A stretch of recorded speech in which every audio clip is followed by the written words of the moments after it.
Welcome to Worldview Matters, discussing controversial issues, discerning current events, defending biblical Christianity. No topic off limits. And now, here's your host, David Fiorazzo. Hey friends, thank you so much for tuning in. We are going to jump right into it again as we did Friday's show with John Haller. We covered a lot of ground, but he's with us again. We're doing more information on Israel, what's happening, as much of the recent news as we can, but we're going to talk about what's important. There's an ignorance today about true history, not just biblical truth and biblical history, but real world history. We're going to talk about that with John Haller. John, welcome back to Worldview Matters. Good to have you again. Good to be back with you, David. All right. So where do you want to start today? Because I know there's a lot of things going on. A lot of people were scared of, the reaction to Israel responding, retaliating to the Hamas attack. And there's just chaos. And where do you want to start today? Well, let me start with sort of where a lot of us Christians, and look, there's tremendous division within the body of Christ over the issue of Israel. And there shouldn't be. I guess you could call me a Christian Zionist. Zionist. I am not a Christian scientist, a Christian Zionist. I'm glad you clarified. And I believe in a future role for the nation of Israel, that this is the fulfillment of Bible prophecy. I think we're seeing it play out right in front of us. I did a talk in Texas recently at the Hope for Our Times conference, and my title of my topic was Gradually Then Suddenly. So we live in these prophetic times. There's all these Bible prophecies. We know that most of these Bible prophecies will be fulfilled in a very short, compressed period of time before the Lord's return. So I'm a futurist. I believe that Jesus will return and set up a millennial kingdom where he will rule and reign from Jerusalem in a 1,000-year millennium. So that's where I come from. And I come from that for a perspective. Let me give you an idea as to what happened, because Israel was kicked out of the land. They've been kicked out of the land a number of times. In fact, Friday, we mentioned that 3 weeks ago, Benjamin Netanyahu went to the UN to give his speech. In his speech, he started with Deuteronomy, the biblical passage in Deuteronomy, where Moses brought the children of Israel together near the time of his death and said, I want you to learn the blessings and the curses. If you follow my commandments, there will be blessing. If you ignore them, there will be curses. When they came into the land, Moses died, Joshua brought them in, then the conquest, this would have been around, 1300 BC. They conquered the land, but as they conquered the land, Joshua took them to the biblical city of Shechem.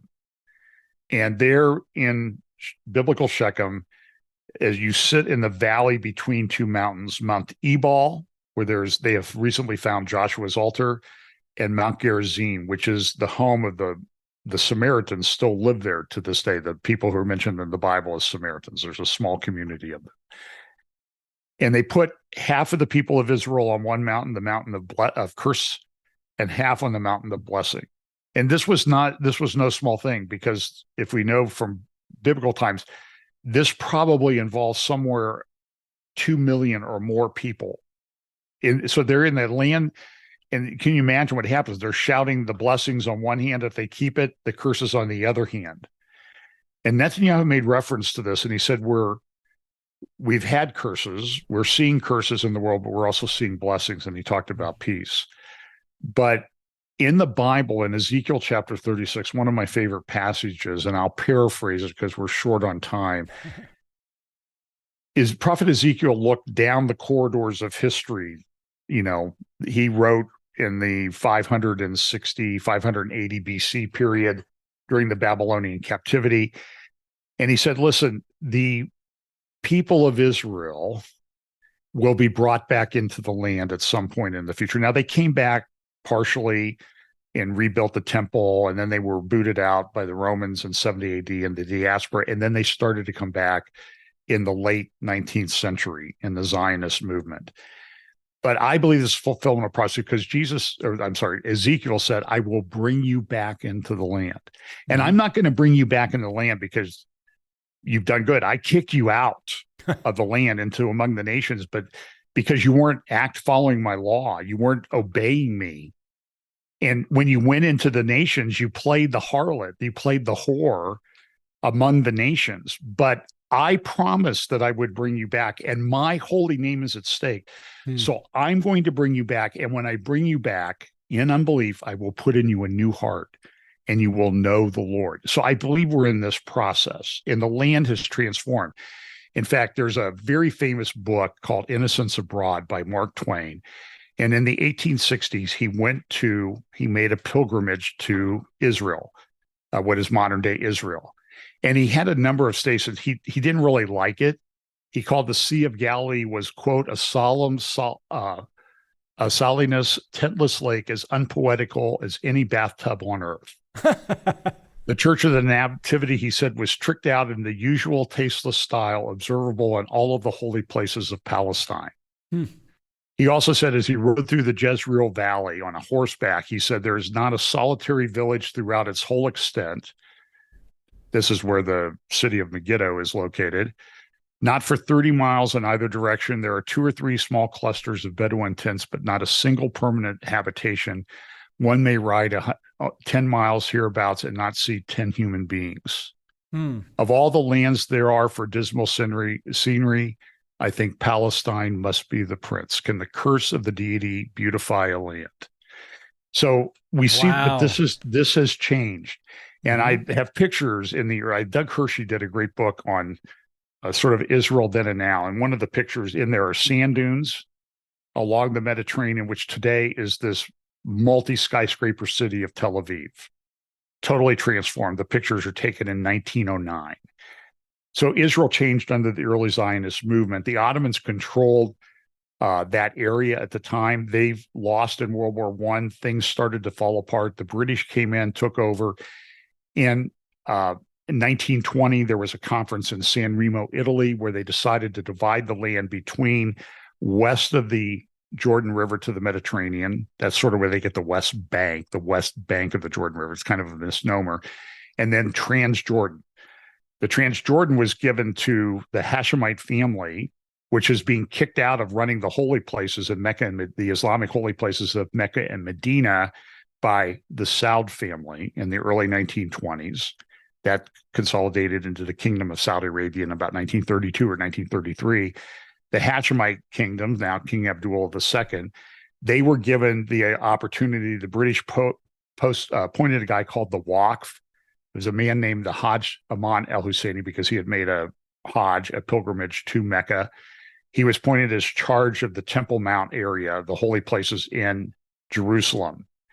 And that exists today under the Jordanian government. The Hajj was virulently anti-Israel. He hated Jews.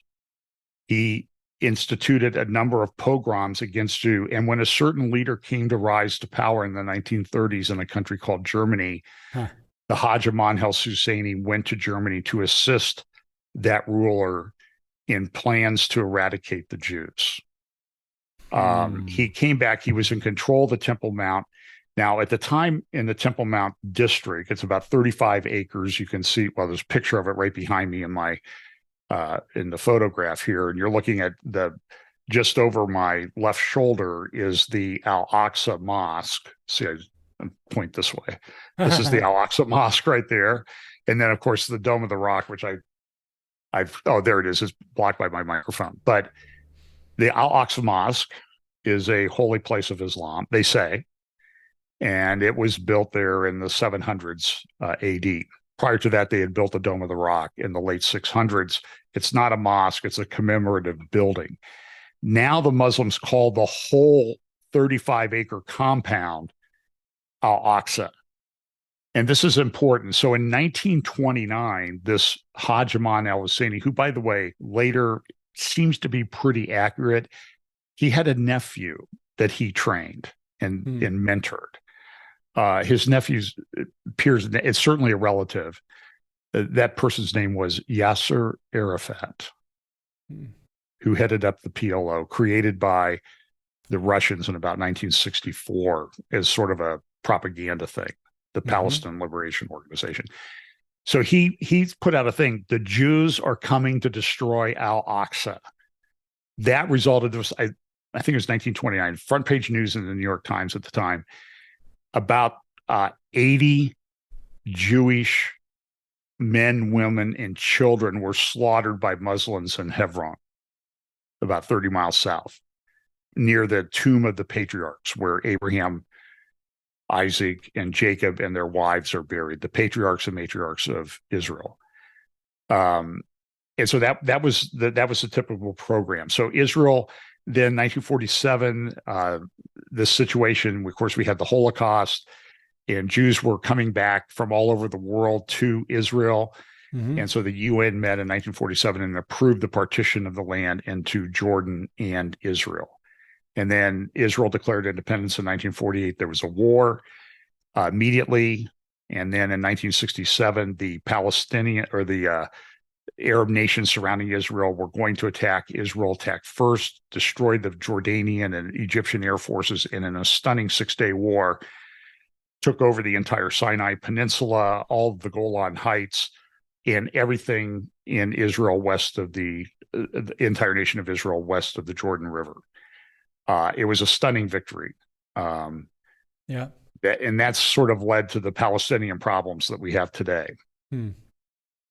So, John, I was going to say, there were subsequent wars to that. There was a war in 1973 on Yom Kippur, a surprise attack, and that led, I think I mentioned a little bit about this on Friday, Golda Meir. That war was turned around mainly because Richard Nixon decided, contrary to a lot of the advice of the advisors, to give weapons and arms to Israel. They won, but Golda Meir was out of office within 6 months. And that's interesting. I think we're going to see the same thing with Netanyahu. Yeah, that's interesting. You didn't mention that Friday, because I was thinking Golda Meir got that, or made that famous 3 a.m. phone call to the president of the United States at the time, Richard Nixon, who, when he was a young man, according to tradition, his mother said, one day you are going to be in a position to help Israel. And Richard Nixon's mom said, Richard, answer that call. Now, you can look up history on that. I found that to be kind of fascinating, because it's very interesting.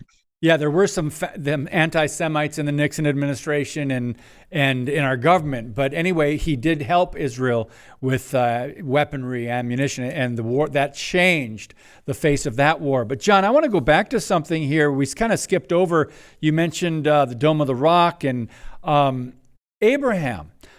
This is about, 3,500 years ago. You've got a better handle on that than I do.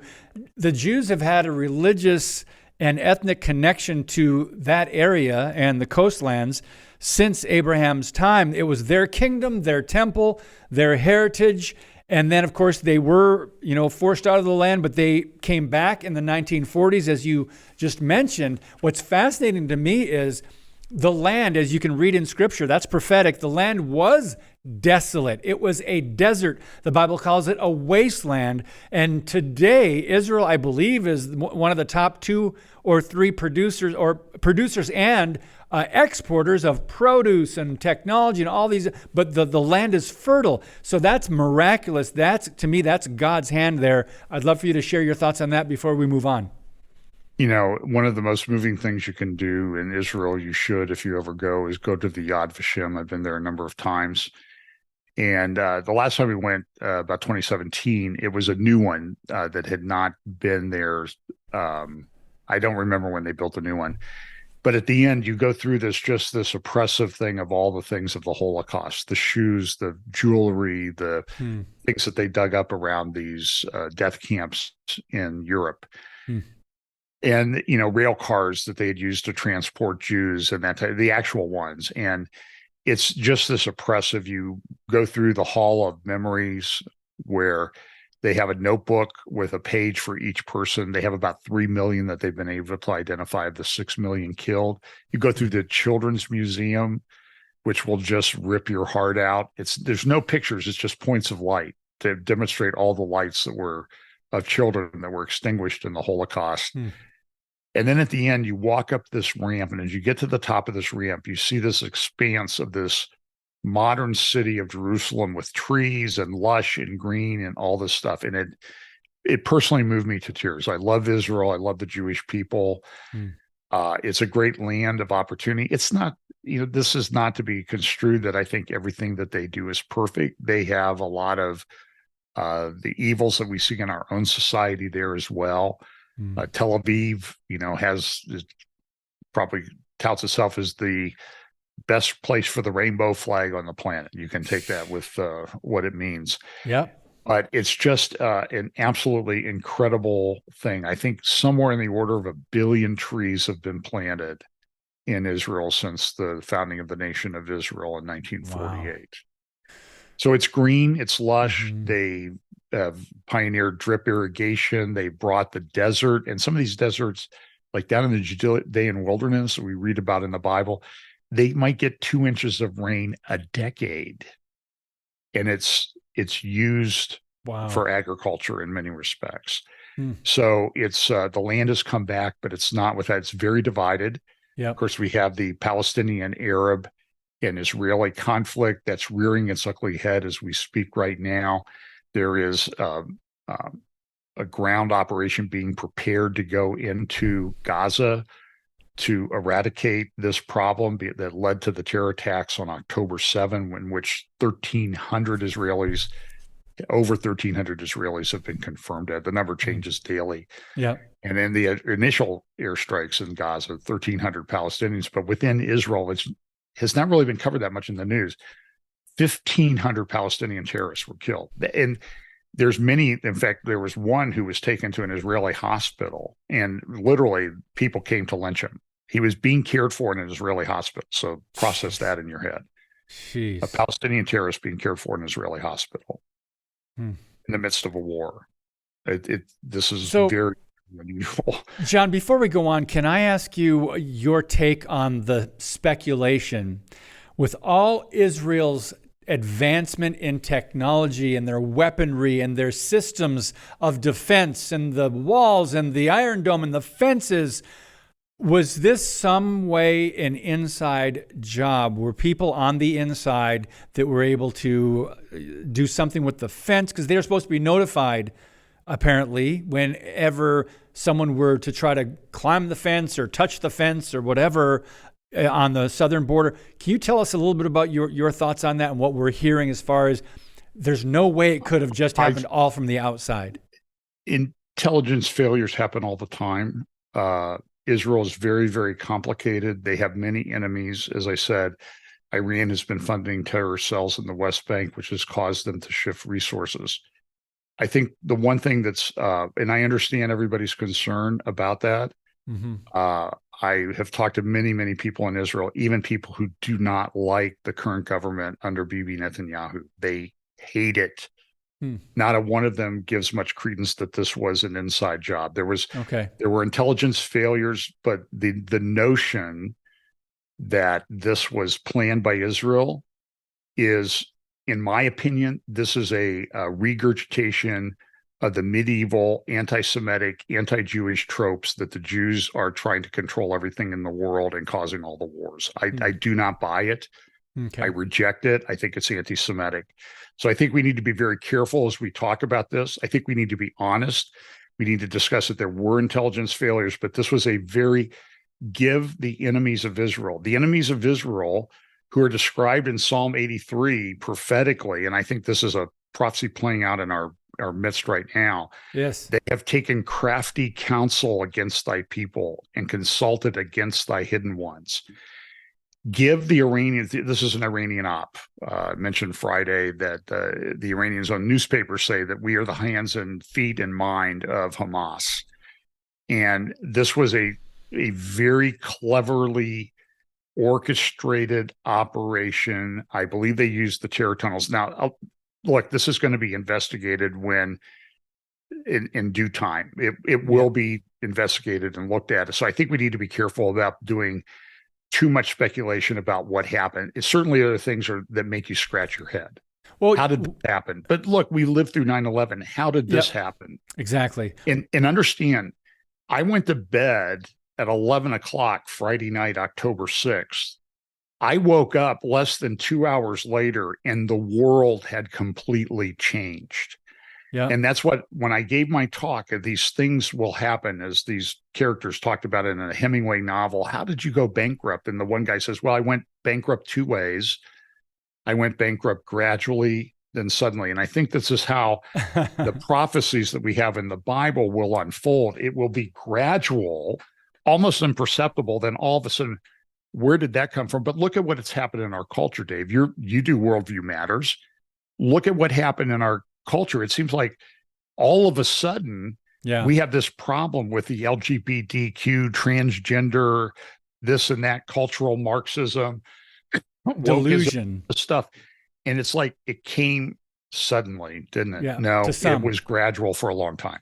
Well, John, I just want to clarify something. When I said some are maybe wondering if this was an inside job in Israel, it didn't mean Israel did it. It mean there were spies or Palestinians or others that got in somehow. They were in Israel and they either got jobs or how long this took. Who knows how long this took to plan and be carried out. But I want to go to Psalm 83, which says, God, do not remain quiet. Do not be silent. Do not be still, O God, for behold, your enemies make an uproar, and those who hate you have exalted themselves. They make shrewd plans against your people and conspire together against your treasured ones. They have said, come and let us wipe them out as a nation, that the name of Israel be remembered no more. For they have conspired together with one mind. Against you they make a covenant. And then it goes on. That's from Psalm 83. Very prophetic, whether it's specific to our times now. You can't deny this happening. Do you want to comment on that before we continue? It is specific to our times. And I understand what you meant. Some people are saying the Israeli government planned this. That's why, and I'm seeing these videos going around.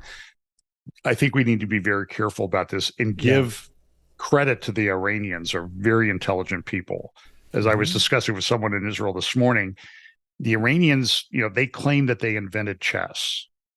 And by the way, the follow-on is the Russians perfected it. That's why we have some of the problems in the world that we do today. And then I said, well, did the Iranians really invent it, or did they just make you think they invented it? But there clearly was some kind of attack that blinded people. It was a holiday. Yeah. They were unprepared, but it was very difficult over the geographic region to get. Israel relies a lot on reserves. The people had to drive sometimes 3-4 hours to get there to help as an Army Reserve person.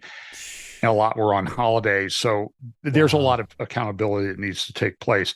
Yeah. This was well-timed. I'm not sure that the rocket attacks that happened in the past were not preparatory to this operation. In other words, they threw the rockets in there to weaken the fence and also to see how the people reacted. And they knew everybody went to their safe room. And they knew that the people were largely unarmed. They're peaceful people in the kibbutzes and that type of thing. They're soft. You could call them soft targets.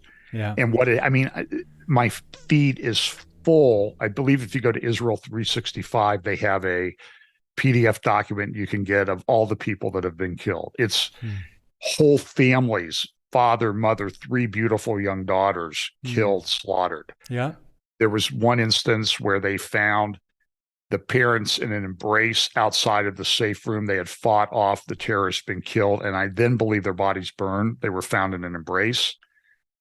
And then 14 hours later, somebody after they were found, went to the safe room and found their 14-month-old twins still there, growing up now with no parents. 100 hostages, more than 100 hostages have been taken to Gaza. The last I saw, the 25 Americans who were in this area of Israel have been killed, and there are probably at least 11 Americans that are being held hostage in Gaza by Hamas.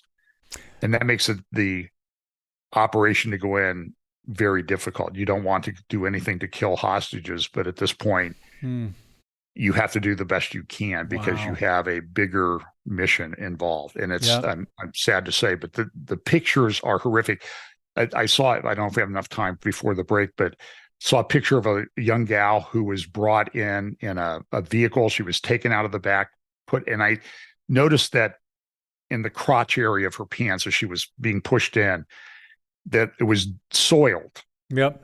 I saw that. And I thought, oh, she must have lost her control of her bowels being so scared. She was brutally raped. That was blood from being raped. And then she was thrown in the back of that military vehicle and shot and killed. Jeez. And this is there was a party down there, and they were dancing to some Hindu god or something. It was a bunch of New Age people. There were about 1,000 there. At least 250 bodies from that have been found. I saw a picture of them. They were stacked in a tent.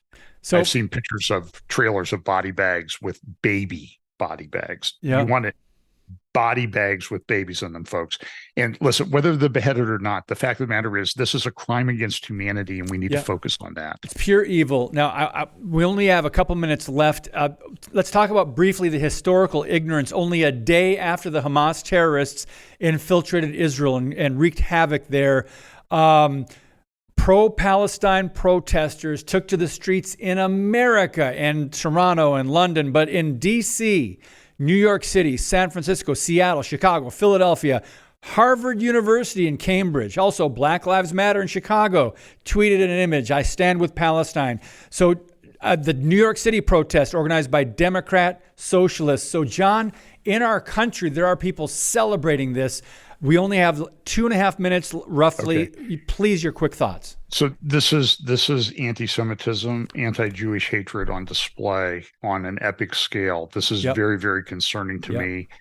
I would recommend you follow or get Olivier Melnick's book on the rise of the new anti-Semitism in his website, the new anti-Semitism. Check that out. It will give you some information. But where does this go? Right now, we're in the midst of this operation in Gaza. We have a carrier battle group that's there. I'm getting intel reports that Hezbollah may have been given special anti-ship missiles to take out our ships that are there in the Eastern Mediterranean. And they've been given those by Russia.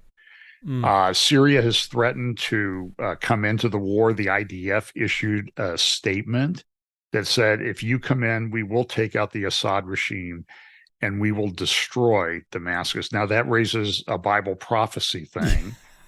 In Isaiah 17, it says that at some point, and I think this is a future prophecy, Damascus will cease from being a city. Damascus, which touts itself as the longest continuously occupied city on planet Earth, will cease from being a city. Now, are we at that time? I don't know. We're living in biblical times. I don't think we need to be arguing right now about what is this Bible prophecy or that Bible prophecy. We can talk about it. I will tell you, in the conservative community of so-called Christians in America, they are blaming people who believe in Bible prophecy that this is all of our fault. Jeez. I can show you the tweets. Oh my goodness. They take a picture who says, we need to support Israel. These these Christians are trying to bring Armageddon. They're the ones who are responsible for this. So it's just like the Islamists do. It's the Saturday people first, then the Sunday people. Even Christians are doing this. This is going to be incredibly divisive in the church. Where does this go from here? I think we're seeing that there's going to be, the question is there going to be a war in the north? This is the fear. And they have many more rockets. Iron Dome can't defend them. People have been told in parts of Israel to leave their homes and go to the south. There have been pictures I've just seen recently on Twitter as we're recording this of caravans of Muslim women and children in vans and that type of thing leaving northern Israel and going to Jordan. Are they evacuating this for a coming war? I think it's inevitable at this point. And I think that what I would encourage the church to do right now is this is a biblical moment. And I think we need to stand for Israel. This is not to countenance everything that Israel has ever done. That's not the point. But in the Bible, we are commanded to pray for the peace of Jerusalem. Yeah. The God of the Bible and Jesus Christ are jealous for Zion. Yeah. And we need to understand that this is a biblical moment where the church has to understand the apocryphal nature, the end time nature, and the revealing nature of all these things that are going to happen that are centered around Israel. This isn't, as I said, listen, I did a conference in Scotland. We're out of time, John. Okay. We have to wrap it up. We will do this again. I know it goes by so fast. Well, I appreciate it. We can go on for hours, and I thank you for all the research you do. Look up that interview, guys, with John on his website, on the YouTube channel. Blessings, brother. Thank you, David. All right, friends, tomorrow, Dr. J.B. Hickson will talk a little bit more about Israel and his take, and we'll talk about his brand new book, The Spirit of the False Prophets. So, J.B. tomorrow. God bless you guys, and as always, keep speaking the truth about things that matter.